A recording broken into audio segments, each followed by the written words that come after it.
का बाहेर था? एक मिनट मैं थोड़ा शूटिंग दे देता.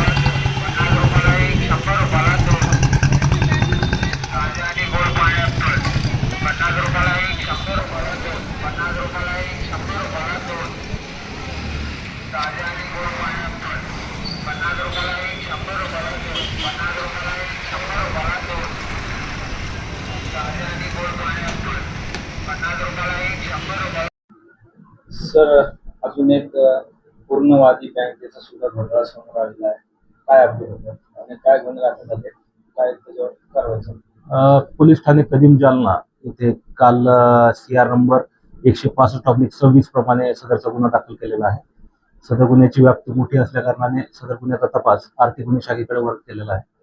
सदर गुन्ह्याचा तपास EPI मिथुन घुगे करीत आहेत. सदरच्या गुन्ह्यामध्ये फिर्यादी राजेश मधुकर कुलकर्णी, मुख्य कार्यकारी अधिकारी, पूर्णवादी नागरी सहकारी बँक बीड यांनी तक्रार दिलेली आहे की वेअरहाऊसमध्ये माल असल्याचं बनावट पावती देऊन वेअरहाऊसचे मालक आणि शाखा व्यवस्थापक यांनी संगनमत करून एकूण 23 कर्ज खाती तयार केलेले आहेत 17 लोकांच्या नावाने. त्यामध्ये बँकेला एकूण 8,12,93,640 रुपयाचा ही अफरातफर झाल्याच्या फिर्यादीमध्ये नमूद केलेले आहे. सध्या यातील एक आरोपी पंचमुखी वेअरहाऊसचा रायचंद सखाराम कुरंगळ हे दुसऱ्या गुन्ह्यामध्ये ताब्यात आहेत, पण सदर गुन्ह्याचा तपासामध्ये त्या गुन्ह्याचा तपास संपल्यावर ह्या गुन्ह्यामध्ये त्यांना वर्ग करून घेतले जाईल.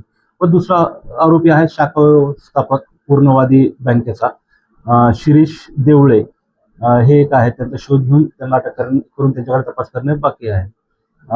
सदर गुन्ह्यामध्ये इतर कोणी त्यांना मदत केलेली आहे किंवा कोणाकोणा सहभाग आहे त्यामध्ये, बॉडी असेल किंवा इतर कोणी लोक असतील, त्यांचाही तपास करून त्यांच्या विरुद्ध कायदेशीर कारवाई करण्यात येईल. पालक संचालकांवर काय गुन्हे दाखल झाले? पालक संचालक यांचा इन्व्हॉल्वमेंट असली तर त्यांच्यावरही कारवाई केली जाईल.